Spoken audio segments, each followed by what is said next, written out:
to you. So this is completely way off. I understand. It's your St. Patrick's Day cocktail show live from the Blue Monkey Quarantina. A couple things. It is live. Paul, it's not St. Patrick's Day anymore. It could be. It could be. And I will tell you that after the day we had yesterday, it still feels like it's a little St. Patrick's Day for me. Comedy of errors and a lot of research last night ended in we couldn't do the show from... I'll tell you the story inside. Anyway, we are here. We do have a cocktail show for you, though. We're coming to you on the day after St. Paddy's Day. It's Season 6, Episode 8. We're still calling it the St. Patrick's Cocktail. Why? I'll explain in here. Come on in. Blue Monkey Quarantina. It's green today, among a lot of things. Anyway, only business, monkey business, and shamrocks, and leprechauns, and such. But we're here now. Let's see if we can make this work today.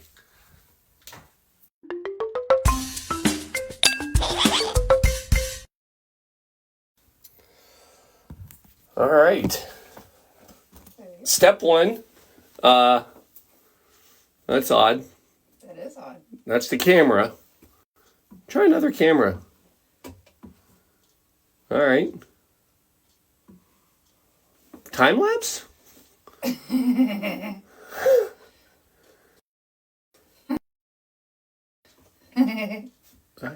that's weird. Well, hold on. I know the camera's working. All right, we're here. I have an idea. Just bear with me. It's going to mess everything up for Do I? the other. Yep. Oh, hi. Hi.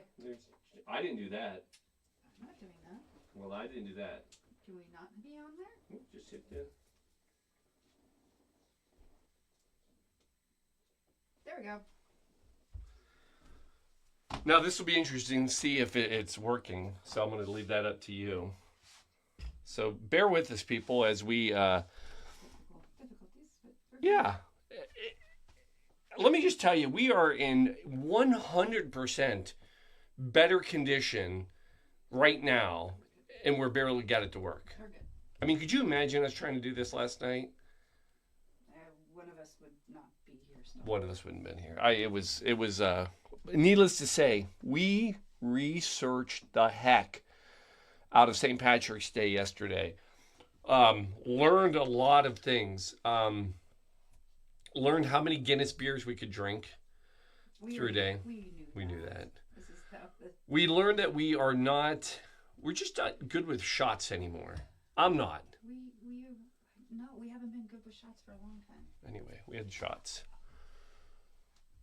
Yeah. Anyway, it was a comedy of errors, and it wasn't all going to work. And so anyway, here we are. It's all happy now, and we can still do this. And I had to do this for two reasons. One, here's the sad part. Before we went out yesterday, I actually had already done 8 minutes of research. I had everything set up. I mean, it was ready to go. Literally, all I had to do was plug in everything, and we were ready to go. We couldn't get it all plugged in. Wi-Fi wasn't working. Nothing was cooperating. Something that I was literally sitting right there was gone. I think it was the spirits telling us to just slow your roll. Actually, I think I manifested not wanting to drink this drink. Yeah, Shelby's put her foot down. She said, we need to take a whiskey break. We need a bourbon and whiskey break. And I said, well, here's the problem. It's St. Paddy's Day, and we have to do Irish whiskey. I mean, it's a rule. And to top it off, the other reason that we're making this show this week tonight is because we have a dear friend's birthday, Mr. Don Ferfolia, who we wanted to give a shout out yesterday. Now it's today, and he suggested the cocktail for tonight. That's right, we're bringing you the Quarantine Dubliner cocktail. I mean, it doesn't get more Irish than that, does it? Oh. So, I will say this. We went the whole day without a green beer. Correct. But we had a green drink, and that's the only rule we live by. We had a green pina colada, oddly enough, at an Irish bar. How does that work? I mean, that was the start of the day. That was the good side. Anyway, here we are, season 6, episode 8, doing the quarantine Dubliner cocktail. So I thought I'd start off with a little bit of some St. Patty's Day little things. I'm sure everyone knows, but so the holiday goes back to 1631. Are we up? We working? We are working. All right. Good. Yeah, it's a surprise show. There may not be anybody on. It's okay. Some people. We have people. Tens and tens of people. Yes. 1631. This is Roman Catholic feast day for St. Patrick, who'd actually died in the 5th century. Here's the thing a lot of people don't know. His name was not, it wasn't St. Patrick originally. I mean, you get that once you change it, once you become a bishop. His name was actually Maewyn Succat. I think that's how you say it. S-U-C-C-A-T. I'm sure it wasn't Suck It. But if it was, that'd be fun. That's what I would tell everybody. Suck it. Trebek. Yeah, suck it, Trebek. Anyway, Maewyn Succat. Fast forward, it wasn't until 1762 we had the first Irish St. Patrick's Day parade in New York City. So that was, so we've done a lot. Here's the part that will completely blow your mind, because I know this wasn't yesterday. Used to be a dry holiday. Uh-oh, camera. Hi. All right, we're still here. I just updated everything. I don't know. Anyway, yeah, it used to be a dry holiday. Pubs. This is Ireland now. We're going over. They would close the pubs because it was a religious holiday. So the pubs would be closed. So it was a dry holiday. You have to give another shout out and thanks to. Are you ready for this? The U.S. Because we really got beer introduced to the holiday. Specifically, green beer. That was a USA. Of course it is. Of course it is. That was a year, hold my beer. Yeah. But this goes back too. You ready for this? You got to give credit. They actually found and credit one person for the introduction of green beer. Right? It was in 1914, Dr. Thomas Curtin. And he celebrated by providing green beers at a party for St. Patrick's Day. Here's the funny part. Here's a little thing people don't know. To make green beer, you don't really want to use green food coloring. What you should use is blue food coloring, because the blue and yellow, that'll give you the right color green. If you try to use green, it gets too dark. And if you've ever done that, we've done that, it'll make it just almost black. It's too dark. So it is actually blue food coloring Which they used. Explains why I do not like green beer. That's so strange. I don't know what. Anyway. I'm still manifesting. Not Yes, liking. still manifesting. So and of course he didn't use blue food coloring though. He used blue detergent. That's terrifying. And they said it was still pretty good. So that's how good the beer was. Oddly enough, last blue fact I will give you, and then we'll get into this. While green is what we always see, blue actually was the Irish color way back in the day. Green became the color for Ireland when they were fighting the Irish Rebellion to get independence from the English crown. That's when they actually started using green. Before that, it was blue. Are we okay? Yeah. All right. Setting hat down. All right. You ready? So this drink, this is what we put in this pool of new classic cocktails. So these are cocktails that get made not that long ago. So this is actually only going back to 1999. And the gentleman we're going to give the guy we have to give credit to, his name is Gary Reagan. He went by Gaz. He's originally from England, Blackpool. That's a horrific place to live. Blackpool's not much better, but and he moved to the U.S. in the 70s, Manhattan, New York specifically. Paper, it's fine. Tape, dog, yeah. And there's a lot. Gaz, not tragically, but he died like in 2000 and maybe around 18, so not that long ago. But what I found fascinating in my 8 minutes about him is he started bartending, but he actually prided himself as a writer. So he actually started writing.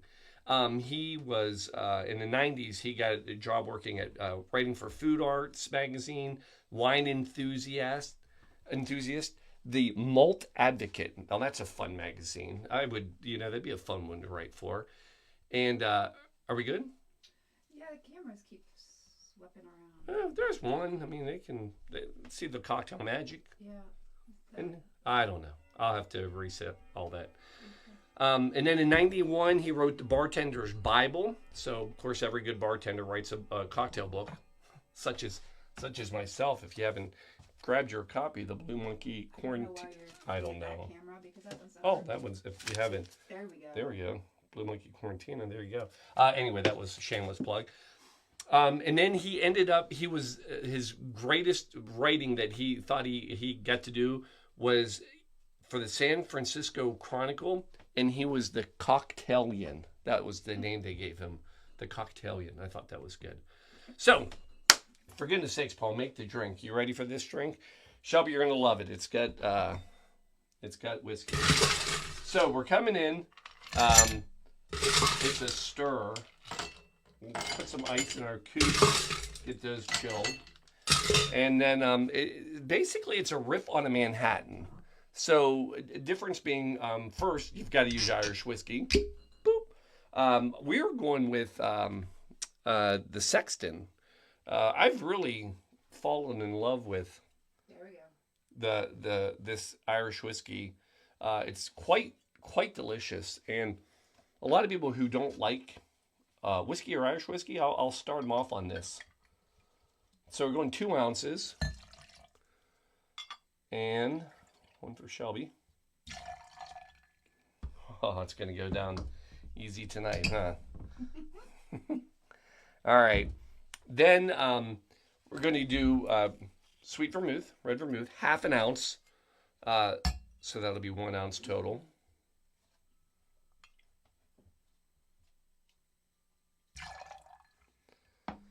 Then we're going to come in with Grand Marnier. So, and you really want to use the Grand Marnier. You can kind of sub these out every once in a while, like a triple sec or an orange. But this has got that cognac base to it, and that's really what you want. Something half an ounce, 1 ounce total, half ounce per. Then orange bitters. We all good? Coming in about 3 dashes, pretty heavy, so 6 total. 1, 2. And then that's it. There you go. So you're going to just stir. Now I know Dawn's got the ingredients. I'll be curious if you have all the ingredients, because one I had to kind of fib a little bit on. I'm sure they do just for that. They might, just for this. So the true garnish of this drink, well, let me not get too far ahead, right? Let's pour these into their designated vessels.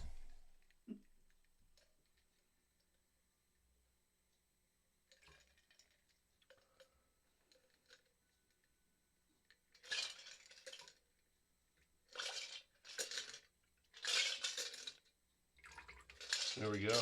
Looks lovely, right? Mm-hmm. The true garnish on here is supposed to be a green maraschino cherry. I barely have red maraschino cherries in this house, let alone a green one. So what I did, obviously the green is supposed to. I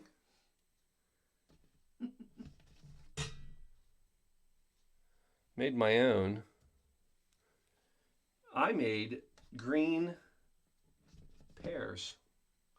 I took some pears, dyed them,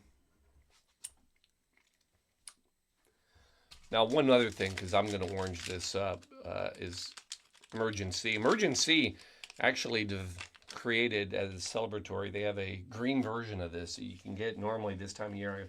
I'm unable to find it. So we just do a little couple sprinkles of Emergency. Orange, really boosting it up.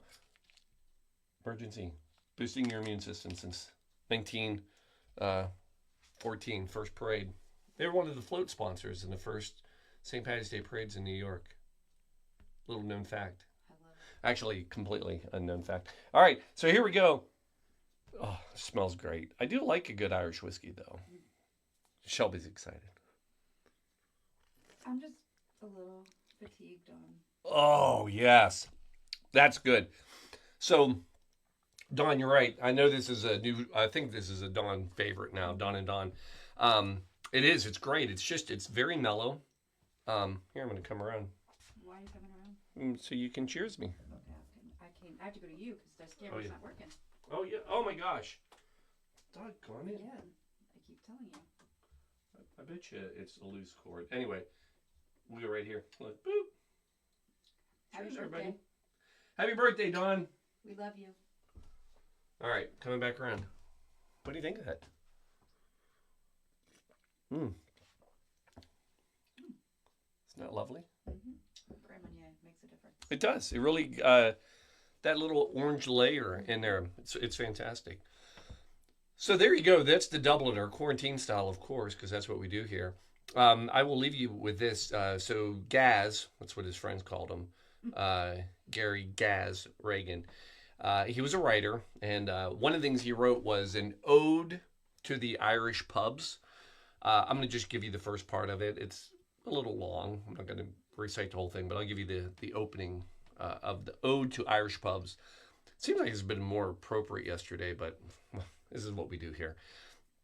So it kind of goes something like this. Some of my favorite joints in New York, Swift McSorley's Old Ale House, Mustang Sally's, are Irish pubs. Don't get me wrong. I love hanging at speakeasies and swank cocktail bars. But if you ask around, you'll hear that I often leave my Negroni on the bar to go find a pint of Guinness and a shot of Jameson when I'm on a cocktail crawl, which is pretty much exactly what we did yesterday. We left the cocktails on the bar and we went searching for Guinness and Jameson. So, happy St. Patty's Day. I know it's over, but just keep celebrating. That's what we're doing. And we'll see you next Sunday, right? Yeah. With something other than whiskey or bourbon. I think Rye January really got you. Kept going and going. Turned into February. Oh. Cheers. All right. We're out.